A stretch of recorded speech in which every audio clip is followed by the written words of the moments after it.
जोहार। छठे झारखंड विधानसभा के बजट सत्र का आज 14वां कार्य दिवस था। रोज की तरह प्रथम पाली में प्रश्नकाल, शून्यकाल और ध्यानाकर्षण की सूचनाओं को लिया गया। दूसरी पाली में वित्तीय कार्य के तहत आज स्वास्थ्य, चिकित्सा, शिक्षा एवं परिवार कल्याण विभाग, खाद्य सार्वजनिक वितरण एवं उपभोक्ता मामले विभाग, गृह कारा एवं आपदा प्रबंधन विभाग तथा सूचना प्रौद्योगिकी एवं ई गवर्नेंस विभाग के अनुदान मांगों की स्वीकृति सदन द्वारा प्रदान की गई। प्रश्नकाल के तहत आज प्रश्न वर्ग 4 में चयनित विभागों यानी ऊर्जा विभाग, कृषि पशुपालन एवं सहकारिता विभाग, महिला बाल विकास एवं सामाजिक सुरक्षा विभाग, जल संसाधन विभाग, खाद्य सार्वजनिक वितरण एवं उपभोक्ता मामले विभाग तथा अनुसूचित जाति, अनुसूचित जनजाति, अल्पसंख्यक एवं पिछड़ा वर्ग कल्याण विभाग से संबंधित प्रश्न पूछे गए। आज अल्पसूचित प्रश्नों के तहत कुल 13 प्रश्न और तारांकित प्रश्नों के तहत कुल 58 प्रश्न आज सूचीबद्ध थे, जिसमें से माननीय सदस्य श्री सत्येंद्र नाथ तिवारी, डॉक्टर नीरा यादव, श्री आलोक कुमार चौरसिया, श्री शत्रुघ्न महतो, श्री जयराम कुमार महतो एवं श्री हेमलाल मुर्मू के प्रश्नों को मिलाकर कुल 6 अल्पसूचित प्रश्न सदन में उत्तरित हुए।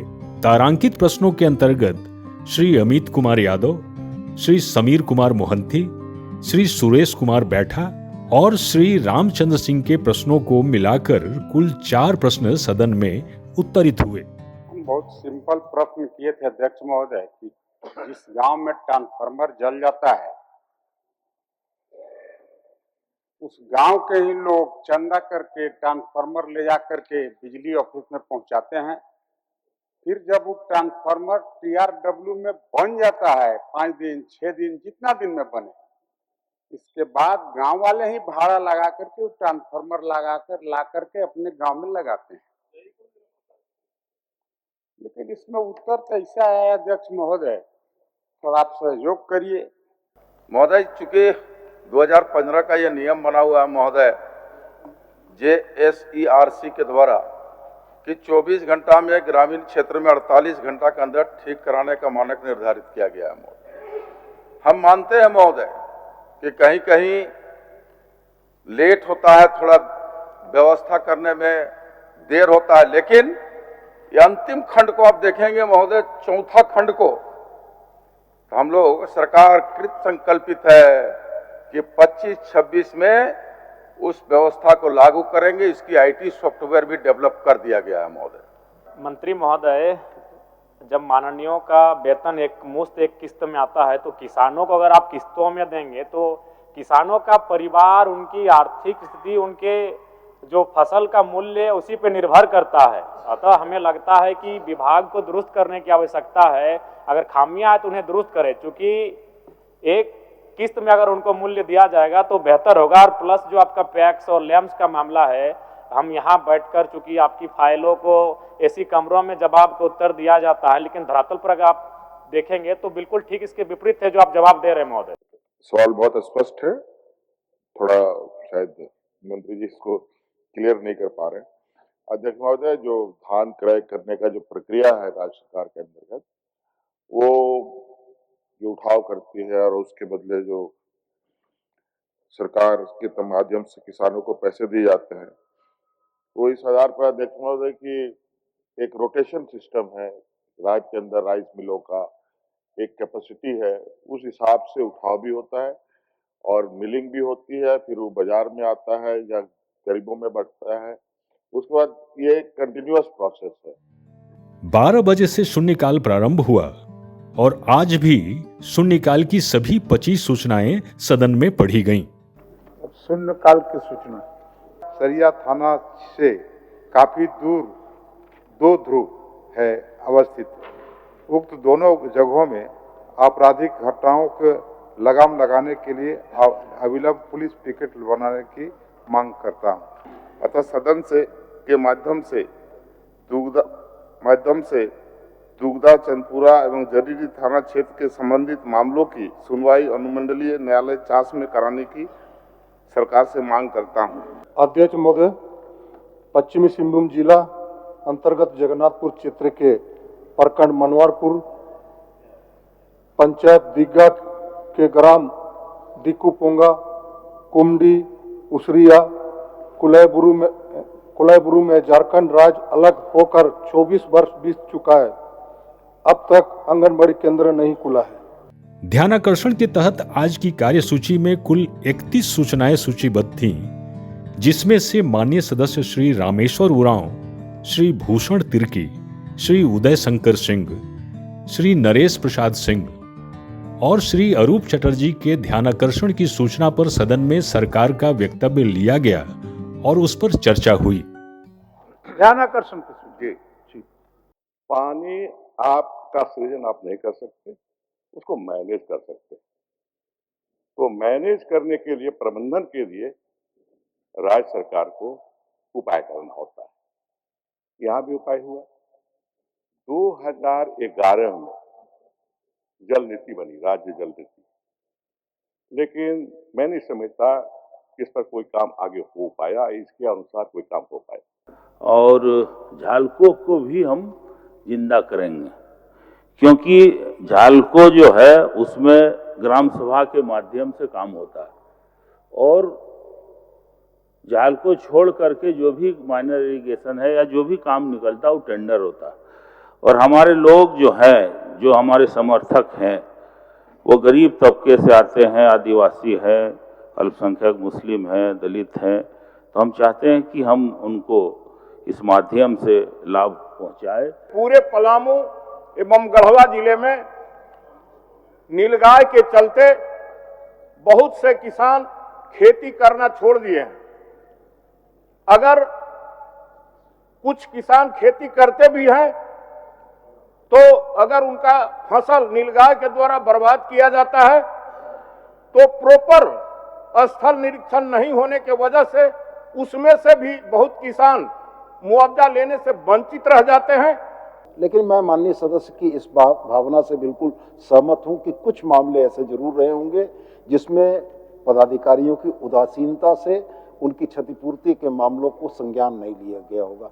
तो मैं आपके माध्यम से उनको आश्वस्त करना चाहता हूं कि संबंधित पदाधिकारियों को इस संबंध में कड़ा निर्देश देते हुए ऐसे किसी भी मामले को सरकार के संज्ञान में लाने से लेकर उनको क्षतिपूर्ति प्रदान किए जाने की व्यवस्था को सुचारू करने का हम लोग प्रयास करेंगे।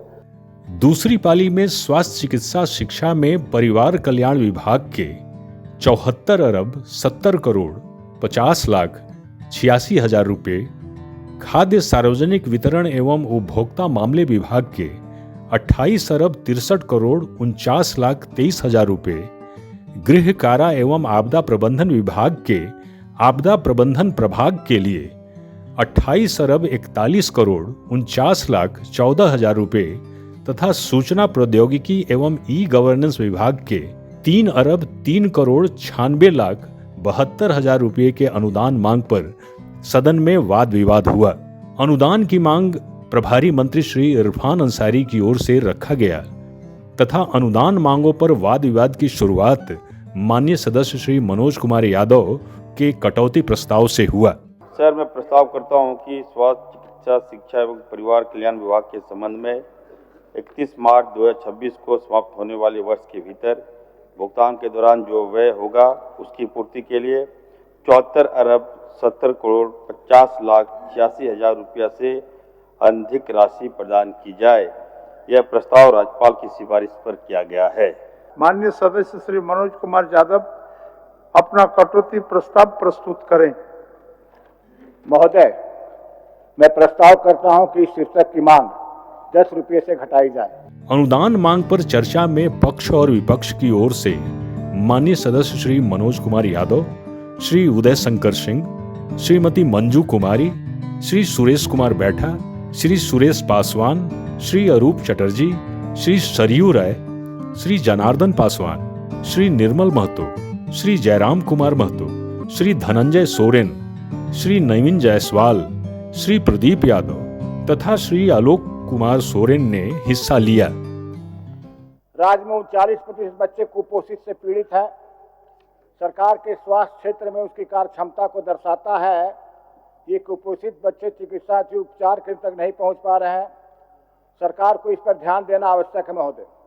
राज्य में जो हेल्थ सर्विसेज है महोदय, उसमें डॉक्टर का सबसे इम्पोर्टेंट रोल होता है महोदय, लेकिन डॉक्टर के राज्य में कमी है। अभी राज्य में 1100 विशेषज्ञ डॉक्टर को नियुक्त किया गया था महोदय, लेकिन वर्तमान में सिर्फ 115 ही बचे हैं। इनमें से लगभग 700 डॉक्टर ने राज्य छोड़ दिया महोदय। सरकार से आग्रह करेंगे कि राज्य के सभी सदर अस्पतालों में नो लॉस नो प्रॉफिट के आधार पर जेनेरिक दवाइयों की दुकान खोलना चाहिए, ताकि गरीब मरीजों को कम दाम में दवाइयां उपलब्ध हो सके। अध्यक्ष महोदय, कहा है कि वे स्वास्थ्य सेवाओं के सुदृढ़ीकरण के लिए 7,470 करोड़ रुपए का प्रावधान कर रहे हैं।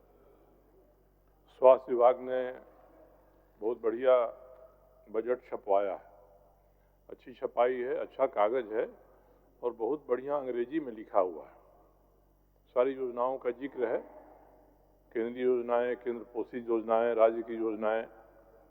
इन योजनाओं को धरातल पर उतारा जाए तो निश्चित रूप से जो कमियां हम सभी बता रहे हैं उनको पूरा करने की दिशा में एक महत्वपूर्ण कदम होगा।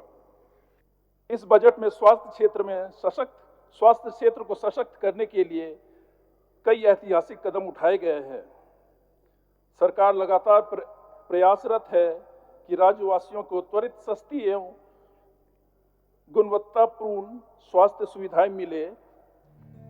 सरकार की ओर से चर्चा का उत्तर माननीय मंत्री श्री इरफान अंसारी द्वारा दिया गया। बहुत बड़ी सौगात झारखंड को मिल रहा है महोदय। आप देखे होंगे महोदय कि हमारे लोग जो हैं इलाज कराने के लिए कोई चले जाते हैं आपका चेन्नई, कोई हैदराबाद, कोई मुंबई, कोई दिल्ली महोदय।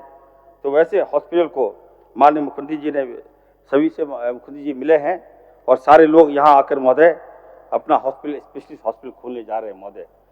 ये महोदय उस हॉस्पिटल में महोदय ये ऋण पास में होगा, 85 एकड़ में मेडिको सिटी का निर्माण होगा महोदय।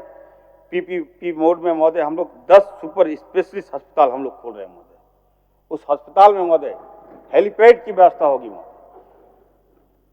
हेलीपैड की व्यवस्था होगा महोदय। सर्विस रोड भी होगा महोदय। आधारभूत संरचना हम लोग बढ़िया कराएंगे महोदय, ताकि कोई मरीज वहां जाए तो लगे कि नहीं हम अच्छी जगह पे आए हैं। कई हॉस्पिटल बना दिए जंगल में, अभी कोई बता रहा था कि जंगल में हॉस्पिटल बना दिया, क्या तुम था वहां बनाना। हम ऐसा माहौल क्रिएट करेंगे, इतना अच्छा माहौल देंगे कि मरीज अगर वहां जाए तो उसको लगे, फील लगे, फर्स्ट फील हो महोदय कि मैं आया हूं तो मैं बच जाऊंगा। ये अनुभव हम देने का काम कर रहे हैं महोदय, हमारी सरकार देगी महोदय। सरकार के उत्तर के बाद सदन द्वारा अनुदान मांगों की स्वीकृति प्रदान की गई। इसके पश्चात सभा की कार्यवाही दिनांक 21 मार्च 2025 के 11 बजे पूर्वाह्न तक के लिए स्थगित कर दी गई। प्रश्न यह है कि स्वास्थ्य, चिकित्सा, शिक्षा एवं परिवार कल्याण विभाग के संबंध में 31 मार्च 2026 को समाप्त होने वाले वर्ष के भीतर भुगतान के दौरान जो व्यय होगा उसकी पूर्ति के लिए 74 अरब 70 करोड़ 50 लाख 86 हजार रुपये से अनधिक राशि प्रदान की जाए। जो इस प्रस्ताव के पक्ष में है वहां कहें, जो इस प्रस्ताव के विपक्ष में है वह ना कहें। मैं समझता हूं कि प्रस्ताव के पक्ष में बहुमत है, पक्ष में बहुमत है। यह प्रस्ताव स्वीकृत हुआ, मांग स्वीकृत हुई। माननीय सदस्यगण, सभा की कार्रवाई शुक्रवार दिनांक 21 मार्च 2025 11 बजे पूर्वाह्न तक के लिए स्थगित की जाती है।